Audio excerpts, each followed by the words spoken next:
All right, get ready to dive into Suggestopedia. Ooh, I have a feeling this is going to be a fascinating one. absolutely. This method claims to unlock, Hidden learning potential. hidden learning potential within all of us, and And we're going straight to the for source. this deep dive, Dr. Georgi Lozanov. his own book on the subject. Own book on the subject. Yeah, So, having Lozanov's own words here, yeah, it gives us a really unique window yeah, into his vision. into how he was thinking about it. Exactly. And he wasn't just theorizing, right? He was documenting experiments, sharing anecdotes, really laying out a framework for Yeah. how to put this into practice. And we're going to unpack some pretty intriguing stuff today. Oh, yeah. Memorizing massive amounts of information quickly and joyfully. That's right. The power of art and music and learning. Yes. Even this concept of multiple personalities playing a role. Fascinating stuff. But first, can you just give us some background on Dr. Lozanov himself? Well, Dr. Lozanov was a Bulgarian doctor. Okay. And he started his career at the Postgraduate Medical Institute in Sofia. Okay.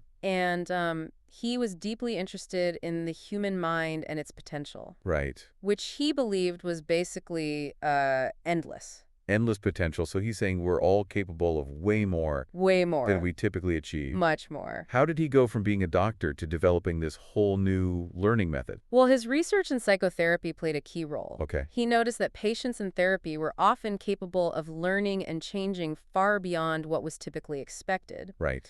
And this sparked his interest in the power of suggestion, right? I see. So Which led to the development of Suggestopedia, which later evolved into Suggestopedia. how did Suggestopedia evolve into Suggestopedia? Yeah, he eventually renamed it Suggestopedia Yeah. to emphasize the idea of freeing learners from societal limitations, right? Right. That hold us back from truly tapping into our potential. Okay. So it's the idea that we have these mental reserves Yeah. that we're not using. We're not even coming close to using. Exactly. So before we get into how Suggestopedia works, Right. it might be helpful to clarify what it isn't. Yeah. What are some of the common misconceptions people have? Right. It's important to debunk some myths. Yeah. Suggestopedia is not hypnosis. Okay. It's not NLP. It's not subliminal messaging. Right. And it's not some magic bullet solution. Okay. It's about creating a learning environment that dismantles those psychological barriers we all have We've built and our... unleashes our natural learning abilities. So you're saying that we already have the capacity to learn rapidly, but Yes. we need to remove these remove those roadblocks. mental roadblocks. Absolutely. What are some of the things that hold us back? All sorts of things. Fear of failure, Yeah. self-doubt, Mm-hmm. the belief that learning has to be difficult or boring. Right, right. These are all learned limitations that Suggestopedia aims to address. Okay, let's unpack this. How does Suggestopedia actually work? What are the core principles involved? So Suggestopedia relies on 3 core principles: Okay. joyful and spontaneous continuous concentrative calmness, Okay. global partial global learning, Right. and a digestive setup. Joyful and spontaneous continuous concentrative calmness. Right. That sounds a little complicated. Can you break that down for us? It's actually quite intuitive. Okay. Lozanov believed that learning should be a positive and engaging experience. Okay. And he emphasized the importance of creating a relaxed and enjoyable learning environment Mm-hmm. where students feel safe and motivated. Right. When we're relaxed and engaged, learning becomes almost effortless. So instead of forcing ourselves to focus, we tap into a state of natural absorption. That's it. What does this look like in practice? Think of it like being completely engrossed in a good book or movie. Okay. You lose track of time. Right. You effortlessly absorb information without even realizing it. Right. That's the kind of state that Yeah. Suggestopedia aims to cultivate. This makes sense. We all know what it's like to be so interested in something that we lose ourselves in it. Yes. But what about the concentrative part? Does that mean we still need to actively focus our attention? So the concentrative part refers to the focused attention that emerges naturally when we're truly engaged. Okay. It's not forced concentration,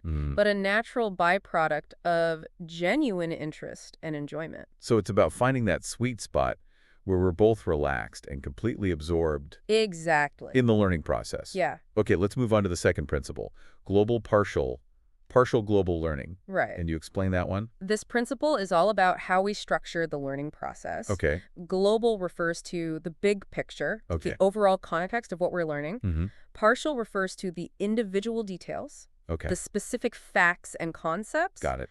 Suggestopedia encourages us to move back and forth between the two. Could you give us a concrete example of how this might work? Imagine you're learning about the human body. Okay. A global approach might involve watching a captivating video that showcases the amazing interconnectedness of all the systems. Okay. Then you might zoom in on a specific system, Okay. like the circulatory system, exploring its parts and functions in detail. Okay. And finally, you'd zoom back out, seeing how the circulatory system fits into the bigger picture Yeah. of the entire body. That's a great analogy. It's like zooming in and out of a map. Yeah, We start by getting a sense of the whole terrain. exactly. Then we explore specific landmarks. Yes. And then we zoom back out to see how everything fits together. Right. But why is this approach more effective?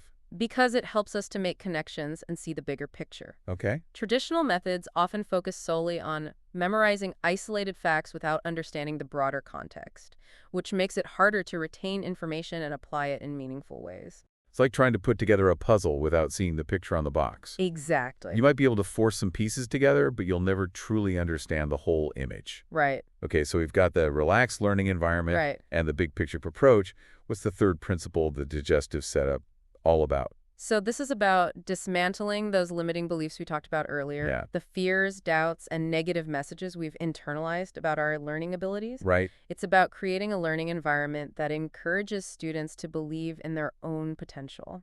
I love that. It's like we're setting the stage for success by creating an environment where students feel supported, encouraged, and free from self-imposed limitations. Absolutely. How does this actually play out in a learning setting? It's about replacing those negative messages with positive and empowering ones. Okay. Instead of saying things like, this is going to be hard, or you might not be able to do this. Right. We focus on building confidence and self-efficacy. Okay. We want students to believe they are capable of achieving far more than they think possible. It sounds like Desuggestopedia isn't just a method, it's a philosophy. It is. It's about shifting our entire mindset Yes. around learning. Absolutely. And this principle ties directly into Lozano's belief in the power of the paraconscious. Paraconscious, is that like our subconscious? It's related, but it's a slightly different concept. Okay. Think of it as that part of your mind that's always working in the background, Okay. processing information and forming memories without you even being aware of it. So it's like the behind-the-scenes crew of our mind, Exactly. working diligently to make sense of the world. That's a great way to put it. And Lozanov believed that Desuggestopedia could leverage this paraconscious learning Yes. by creating a learning environment that bypasses our conscious filters Mm-hmm. and taps into this deeper level of processing. Precisely. So this method isn't just about learning new things, it's about accessing a whole different part of our mind. It is, yeah. How exactly does Desuggestopedia tap into the paraconscious? That's where techniques like peripheral perceptions, Okay. double plainness, and the strategic use of art and music come in. Whoa, those sound interesting. Yeah. Peripheral perceptions, double plainness. I'm definitely going to need you to explain those a bit more. We'll get there. But I think we've covered a lot of ground already. We have. Perhaps it's time to move on to some of the results Dr. Yeah. Lozanov saw with his research. We'll do it. Okay, so you were about to tell us about the arch welder Yes. who inspired Dr. Lozanov's research. Yes. What happened? This is a fascinating story. Okay. So Dr. Lozanov was working with this patient, an arch welder, Okay. who was also attending evening high school classes. Okay. And the man was assigned a poem to memorize for class. Right. But he confessed to Dr. Lozanov that he hadn't even looked at it. Oh, no. He was worried he'd be called on to recite it and Yeah. make a fool of himself. I think we've all been there. We've all been there, that last-minute panic before a presentation or a test. So what did Dr. Lozanov do? So, drawing on his understanding of the subconscious, Dr. Lozanov calmly told the welder not to worry. Okay. He assured him that simply hearing the poem read aloud in class Okay. meant it was already stored somewhere in his mind. Interesting. And he instructed the man to just start reciting, trusting whatever words came to mind. You're kidding. He told him to just wing it? He did. What happened next? The next day, the welder came back to Dr. Lozanov absolutely ecstatic. Oh, wow. He had been called on to recite the poem, and to his astonishment, he was able to perfectly deliver the entire thing. No way. That's incredible. It is. Just by hearing the poem once, Once. it was somehow embedded in his memory. It was in there somewhere. I'm starting to see why this case sparked Dr. Lozanov's interest. Right. So this event, which seemed almost miraculous at the time, Yeah. led him to further investigate the incredible potential of what he called the paraconscious mind. It suggests that we're constantly absorbing information even when we're not consciously aware of it. This is making me think about all the things we must be learning without realizing it. Exactly. Okay, so this welder basically unlocked some hidden memory superpower without even knowing it. He did. What other research did Dr. Lozanov do to explore this further? One of his most famous experiments involved students memorizing 1,000 French words in a single day. 1,000 words in one day? Yes. That's mind-blowing. How is that even possible? Right.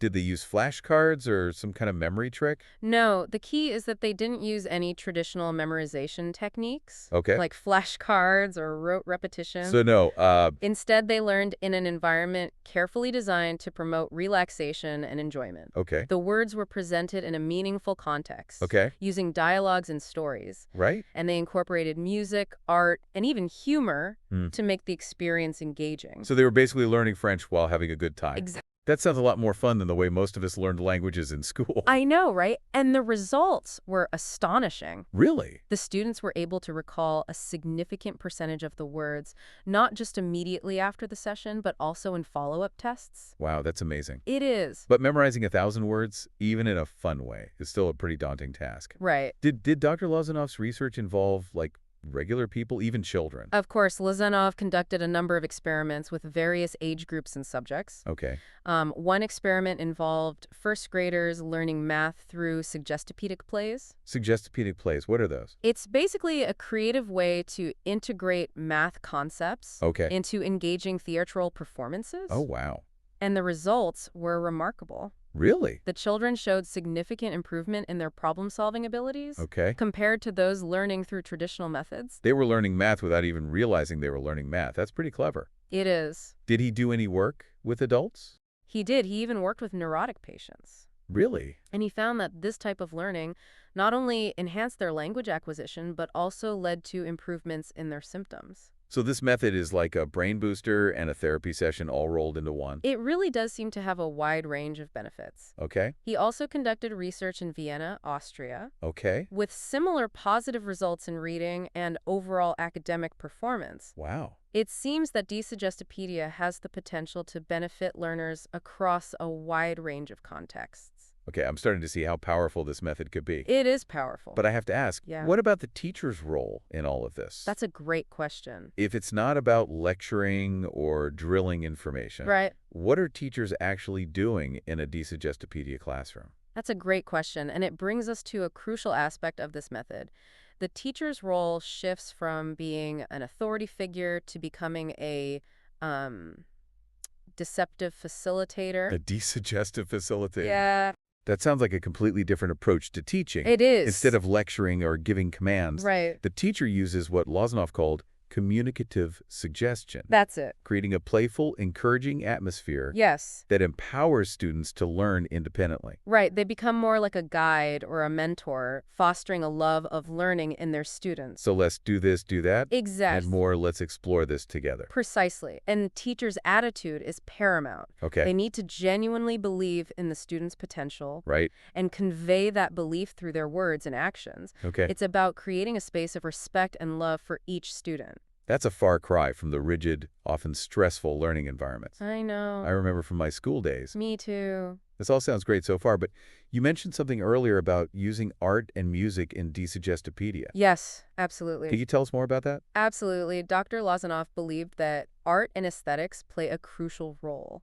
in creating the right learning environment for this method. Wait, art? Like paintings and music? Yes. What do those have to do with, say, learning French verbs Right. or solving math problems? It might seem counterintuitive, but the strategic use of art can actually enhance learning. Okay. Think of it as setting the stage for optimal learning. Well, it's not just about the information itself. No. It's about the whole experience, the environment and atmosphere. Exactly. And Dr. Igateva, one of Lozanoff's collaborators, Okay. she even developed a specific type of suggestopedic art Okay. designed to enhance the learning process. Interesting. It's about using visual aids, music, even the teacher's own artistic skills Right. to create a stimulating and harmonious learning environment. So imagine classrooms with beautiful artwork, soothing music playing softly in the background, Yes. teachers who are basically artists in their own right. That sounds like a dream come true for a lot of students. It does. But this also sounds incredibly complex. Is this something that could be applied to real-world classrooms, or is it just for these special experimental settings? That's a great question. Yeah. And I think it's important to address the practical applications Yeah. of Desuggestopedia. Desuggestopedia? While it might sound complicated, the principles are actually quite adaptable. So you're saying we're not all expected to become artists and composers No, to no, teach our kids their ABCs? not at all. That's a relief. The beauty of Desuggestopedia is that it can be tailored Okay. to various subjects and age groups, Right. from language learning to mathematics, reading, even psychotherapy. The core principles can be applied. So a teacher could use these principles to teach anything from algebra to Shakespeare. Absolutely. Is there specific guidance on how to do that? Absolutely. There are even specific guides and training manuals available Okay. for those interested in applying these methods. This is definitely something I need to explore further. Yeah. But I'm also curious, are there any downsides or limitations to this method? Well, like any approach, Desuggestopedia has its nuances and potential challenges. Ooh, this is where it gets interesting. What are some of the potential pitfalls? Well, like any approach, Desuggestopedia has its nuances Right. and potential challenges. What are some of those? One potential challenge is that Desuggestopedia requires a significant shift in mindset Okay. for both teachers and students. Yeah. It's not a quick fix. Yeah. It's a different way of approaching learning altogether. So it's not as simple as just adding some artwork to the classroom No, and putting on some Mozart. no, it runs much deeper than that. Okay. It requires a deep understanding of the principles Right. and a commitment to creating a truly desuggestive learning environment. Yeah. And that takes time, effort, and ongoing training. That makes sense. It sounds like it could be a big adjustment, especially for teachers who are used to more traditional methods. Right.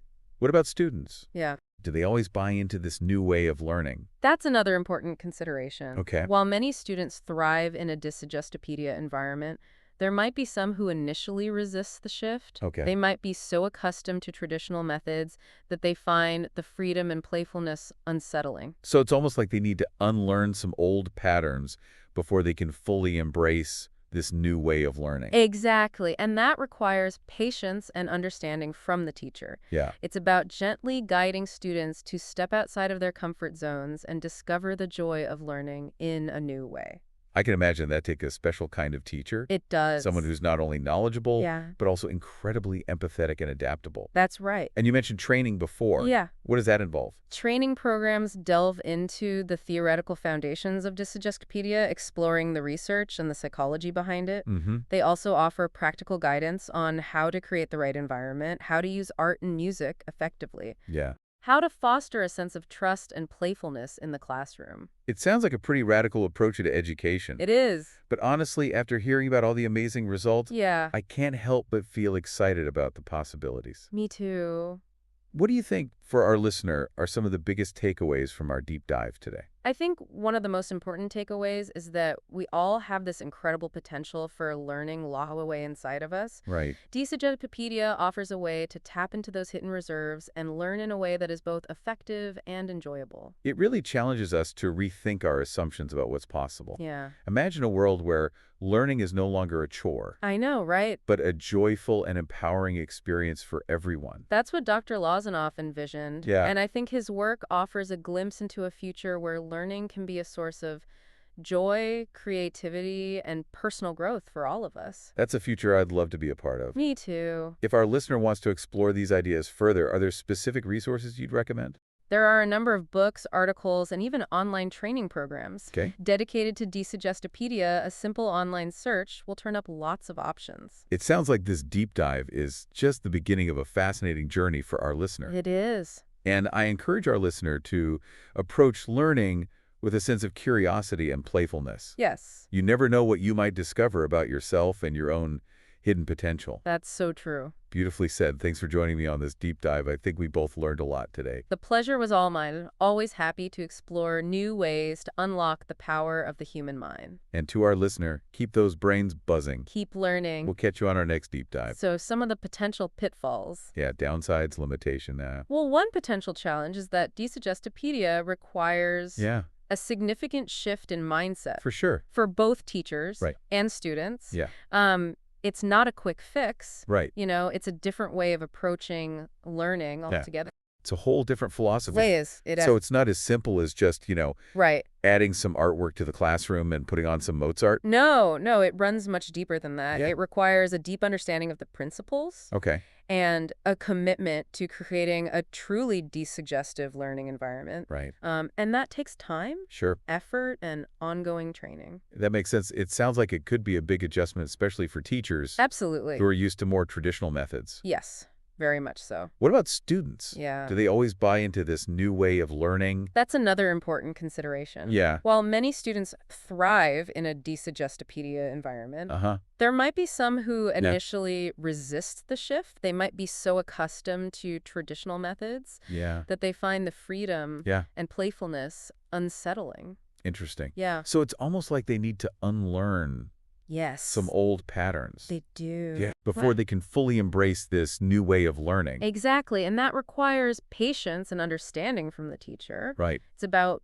gently guiding students to step outside of their comfort zones and discover the joy of learning in a new way. I can imagine that takes a special kind of teacher. It does. Someone who's not only knowledgeable, but also incredibly empathetic Yes, and adaptable. for sure. And you mentioned training before. Yes. What does that involve? So training programs delve into the theoretical foundations of desuggestopedia, Okay. exploring the research, the psychology behind it. Yeah.